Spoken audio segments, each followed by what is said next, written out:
اس سلسلہ اجتماعات کے اعتبار سے الوداعی تحفہ ہوگا۔ اب میں آغاز کر رہا ہوں۔ پہلی بات، اس سبب میں 3 باتیں مجھے کہنی ہیں۔ سب سے پہلی بات یہ کہ زندگی کی سب سے بڑی حقیقت موت ہے۔ ہم بھلائے رکھتے ہیں، اپنے ذہن سے اسے دور رکھتے ہیں، لیکن واقعہ یہ ہے کہ زندگی کی سب سے بڑی حقیقت موت ہے۔ خدا کے منکر پیدا ہوئے ہیں، لیکن موت کا انکار کرنے والا تو کوئی پیدا نہیں ہوا۔ اس لیے میں نے آیت آپ کو سنائی، کل نفس ذائقۃ الموت، ہر ذی نفس کو موت کا مزہ چکھنا ہے، ہر جاندار کو موت کا مزہ چکھنا ہے۔ ثم الینا ترجعون، پھر ہماری طرف لوٹا دیے جاؤ۔ تو زندگی کی سب سے اہم حقیقت موت، اور موت کے بعد رجوع اللہ، آخرت، یہ سب سے بڑی حقیقت ہے۔ ایک حقیقت سب مانتے ہیں، سب جانتے ہیں، دوسری حقیقت کے اوپر پردہ پڑا ہوا ہے۔ میں نے اس اعتبار سے نوٹ کیا، یہ الفاظ قرآن میں 3 مرتبہ ہے، کل نفس ذائقۃ الموت، ہر جاندار کو موت کا مزہ چکھنا ہے۔ انبیاء اس سے مستثنا نہیں رہے، رسول اس سے مستثنا نہیں رہے، اولیاء اللہ مستثنا نہیں رہے۔ وقتی طور پر استثناء حضرت عیسیٰ کا ہے کہ ابھی وہ زندہ ہیں، لیکن عیسیٰ یاتی علیہ الموت، حضور نے فرمایا عیسیٰ پر بھی موت آئے گی، جب دوبارہ آئیں گے، زمین پر اتریں گے، پھر اس کے بعد ان پر موت وارد ہوگی، ان کی نماز جنازہ پڑھی جائے گی، انہیں دفن کیا جائے گا حضور کے پہلو میں، شادی بھی کریں گے، اولاد بھی ہوگی۔ باقی تو یہ ہے کہ کل نفس ذائقۃ الموت، سب کو موت کا مزہ چکھنا ہے۔ عیسیٰ بھی بالآخر اس سے مستثنا نہیں رہیں گے، بلکہ قرآن میں ایک جگہ کہا گیا ہے أَفَإِن مِتَّ فَهُمُ الْخَالِدُونَ، کیا ہے نبی، اگر آپ کا انتقال ہو گیا تو یہ کیا ہمیشہ رہیں گے؟ کون ہے دنیا میں جو ہمیشہ رہے؟ انتقال تو ہونا، آپ کا بھی ہونا ہے۔ إِنَّكَ مَيِّتٌ وَإِنَّهُمْ لَمَيِّتُونَ،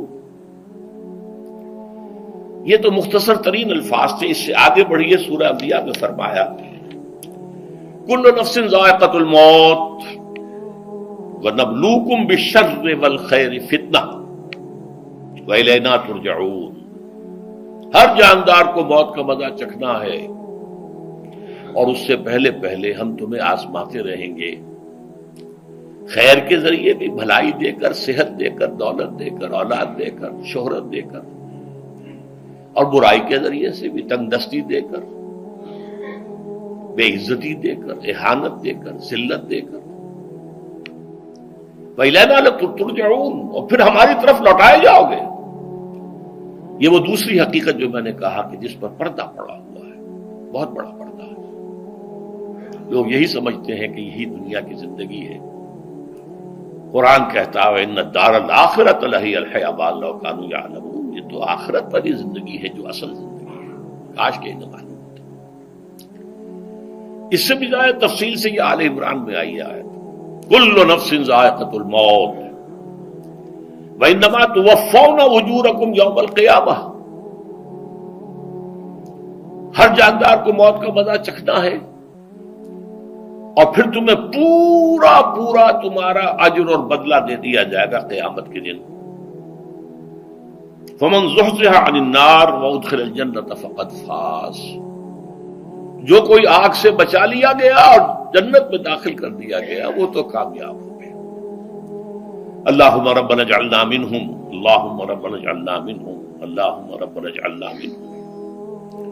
وَمَا الْحَيَاةُ الدُّنْيَا إِلَّا مَتَاعُ الْغُرُورِ، اور دنیا کی زندگی تو سوائے دھوکے کے سامان کے اور کچھ نہیں ہے۔ دھوکہ کس معنی میں؟ یہ تمہیں اصل زندگی سے غافل کر دیتی ہے۔ تم کہیں سفر پر جا رہے تھے، تمہارا کہیں گھر تھا، تمہیں واپس آنا تھا، تم راستے ہی میں کسی دلچسپی میں ایسے مگن ہوئے کہ گھر بار سب بھول گئے۔ یہ تو تمہارا عارضی سا سفر تھا، تم نے اسی کو اپنی منزل بنا لیا، اپنا ٹھکانہ بنا لیا، تو دھوکہ دیا اس نے تمہیں۔ ویسے دنیا کی زندگی دھوکہ نہیں ہے، بڑی حقیقت ہے، اس لیے کہ حضور نے فرمایا انما الدنیا مزرعۃ الآخرہ، یہ دنیا آخرت کی کھیتی ہے، یہاں بوؤ گے تو وہاں کاٹو گے، یہاں کچھ کمائی کرو گے تو وہاں اس کا بدلہ ملے گا۔ اس اعتبار سے دنیا بہت بڑی حقیقت ہے، ایک ایک لمحہ بہت بڑی قیمتی شے ہے، لیکن اگر یہ دنیا تمہیں آخرت سے غافل کر دے تو اس سے بڑا دھوکے باز ہو کوئی نہیں۔ یہ اصل دجال ہے۔ میں نے تقریباً 60 برس کی عمر کو جب میں پہنچا تھا تو موت کا انتظار شروع کر دیا تھا۔ میرے قریبی احباب کو معلوم ہے، میں کہتا رہا، یہ بھی کہتا رہا کہ بھائی میں اپنے حصے کا کام کر چکا ہوں، جتنی صلاحیت اللہ نے دی تھی، جتنی بھی میرے اندر استعداد تھی، میں اس کو بھرپور طریقے پر استعمال کر چکا ہوں۔ دم واپسی برسرے راہ ہے عزیز و اب اللہ ہی اللہ ہے، یہ میرا معاملہ رہا ہے 60 برس کی عمر سے۔ اس کے بعد اللہ نے مزید 14 برس دیے ہیں، یہ نافلۃ لک کے درجے میں کہتا ہوں، اس کا اللہ کا عطیہ خصوصی ہے، نفل ہے، ہمیشہ کہتا رہا ہوں۔ مسنون زندگی تو 61 برس ہے ہمارے حساب سے۔ علامہ اقبال کے بارے میں سنا ہے کہ رویا کرتے تھے کہیں میری عمر حضور کی عمر سے زیادہ نہ ہو جائے، وہ 6 مہینے کم ہی رہی ہے حضور کی عمر سے۔ جو حضور کی عمر تھی وہی حضرت ابو بکر کی، وہی حضرت عمر کی، وہی حضرت علی کی، ہاں حضرت عثمان 82 برس کے ہوئے ماشاءاللہ۔ پھر یہاں کے مجددین میں سے وہی عمر حضرت شیخ احمد سرہندی کی، وہی شاہ ولی اللہ دہلوی کی، ہاں شیخ عبدالحق محدث دہلوی رحمۃ اللہ علیہ 82 برس کی عمر۔ لیکن یہ میں کہا کرتا تھا مسنون عمر تو 61 برس ہے، جسے ہم 63 کہتے ہیں وہ اصل میں ہمارے حساب سے 61 بنتا ہے۔ وہ 63 قمری ہے، جو 9 دن کم ہے، قمری سال جو ہے وہ شمسی سال سے۔ بہرحال میں اس وقت سے منتظر تھا، لیکن جو بھی وقت اللہ نے دیا ہے اللہ کا شکر ہے، وہ مفید کاموں میں لگا ہے۔ ان میں خاص طور پر میں سمجھتا ہوں کہ اللہ کا مجھ پر سب سے بڑا احسان، اور مجھے پر نہیں، بہت بڑے پیمانے پر لوگوں پر جو احسان ہوا ہے، وہ میرا 1998 کا دورہ ترجمہ قرآن ہے جو کراچی میں ہوا تھا۔ 1998 کے مارچ میں میرا بڑا آپریشن ہوا، دونوں گھٹنے تبدیل کیے گئے، لیکن 98 کے آخر میں، حالانکہ میں چل نہیں سکتا تھا، کراچی میں مسجد جو ہے اونچی ہے، دوسری منزل پر ہے، تو خاص ریمپ بنایا گیا جس کے ذریعے میں ویل چیئر پر مجھے لے جایا جاتا تھا۔ میں نے درس دیا۔ اس درس کی گزشتہ چند سالوں سے پوری دنیا میں جو گونج ہوئی ہے اللہ کے فضل و کرم سے، اللہ کا کوئی حکمت خداوندی اس کے ساتھ وابستہ ہے۔ اس میں میرے کسی کام کو دخل نہیں ہے، میری کسی کوشش کو دخل نہیں ہے۔ میں نے تو جو درس میں دیتا آ رہا تھا سن 85 سے، دورہ ترجمہ قرآن، البتہ یہ بات ضرور ہے کہ میں نے محسوس کیا تھا کہ سن 98 کے اس درس میں دورہ ترجمہ قرآن کے مجھے خصوصی انشراح حاصل تھا۔ میری ساری گفتگو کا حاصل کیا ہے؟ دیکھیے، نظریاتی تحریکوں کا تعلق اشخاص سے نہیں ہوتا، ٹھیک ہے، کوئی اس کا داعی ہوتا ہے، کوئی اس کا مؤسس ہو جاتا ہے، کوئی اس کا آغاز کرنے والا ہوتا ہے، لیکن نظریاتی تحریک افراد سے وابستہ نہیں ہوتی۔ افراد آتے چلے جاتے ہیں اپنا اپنا حصے کا کام کر کے، جس کو جتنا مقدر ہے، جتنی اللہ تعالیٰ کی طرف سے توفیق ہے، وہ اپنا کام کرے گا، چلا جائے گا۔ یہ چمن یوں ہی رہے گا اور ہزاروں جانور اپنی اپنی بولیاں سب بول کر اڑ جائیں گے۔ مبارک ہیں وہ لوگ جنہیں قرآن کی بولی بولنا نصیب ہو جائے۔ وَإِنْ يَحْسَبُ أَنِّي مِنْهُمْ، مجھے گمان ہے، اللہ کا فضل ہے کہ میں ان میں سے ہوں، میں نے قرآن کی بولی بولی ہے، اور قرآن مجید کو جیسا کہ وہ ہے، ایز اٹ از، اپنے کو مذمومہ خیالات، اپنے کوئی ذہن سے زائدہ نظریات کو میں نے اس میں دخل نہیں دیا، جسے انگریزی میں آپ آبجیکٹیولی کہتے ہیں، خالص معروضی طور پر قرآن کو پڑھا ہے، قرآن کو قرآن سے سمجھائے یا پھر سیرت رسول سے سمجھائے۔ میں لفظ سنت کی بجائے سیرت استعمال کر رہا ہوں۔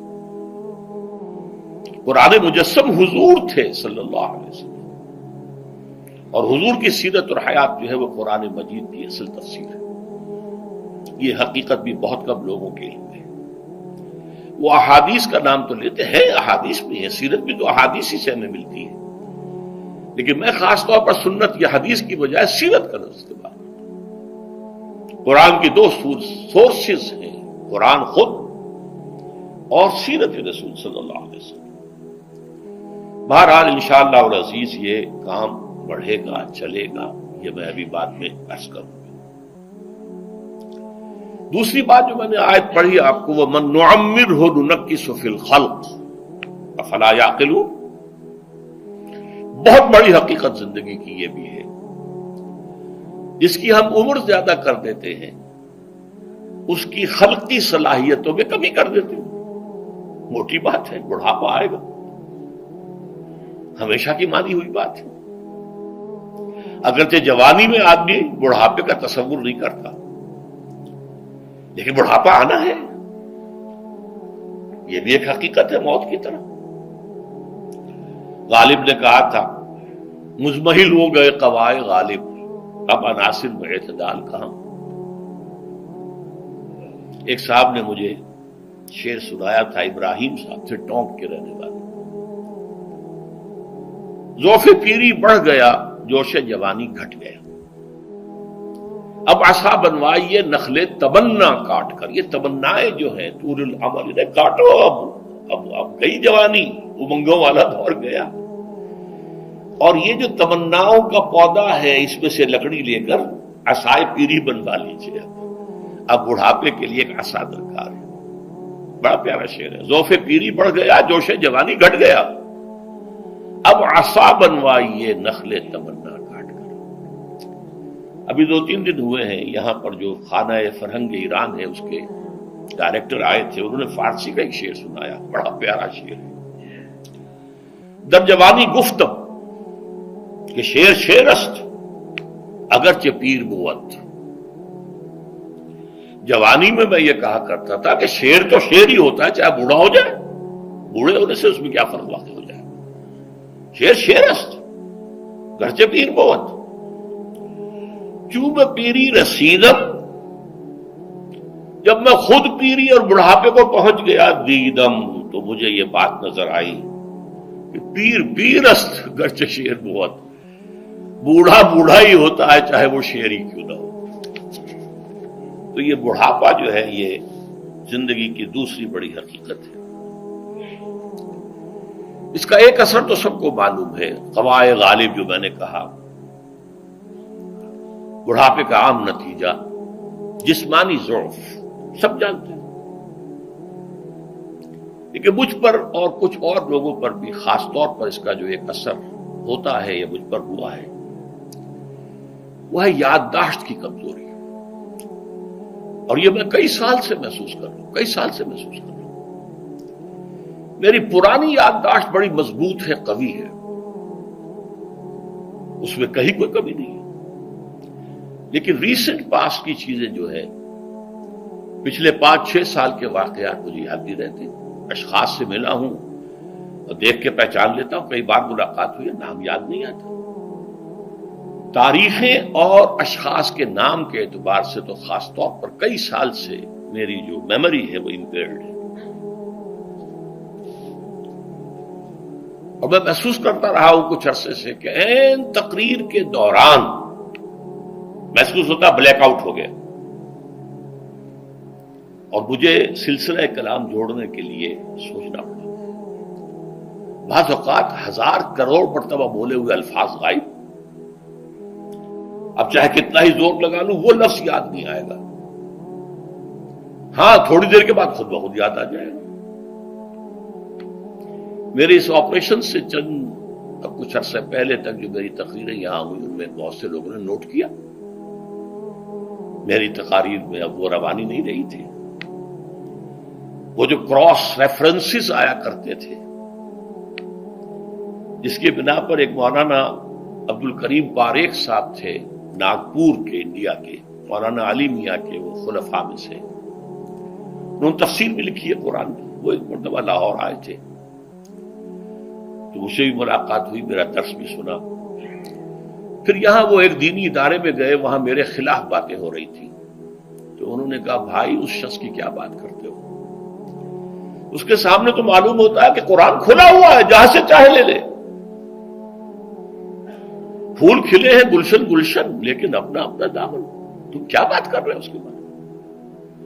تو عبد الکریم پاریک صاحب کی وہ جو تاثر تھا وہ صحیح تھا. کراس ریفرنسز کا آنا، القرآن یفسر بعضہ بعضا، اس میں بہت کمی آ گئی. بہرحال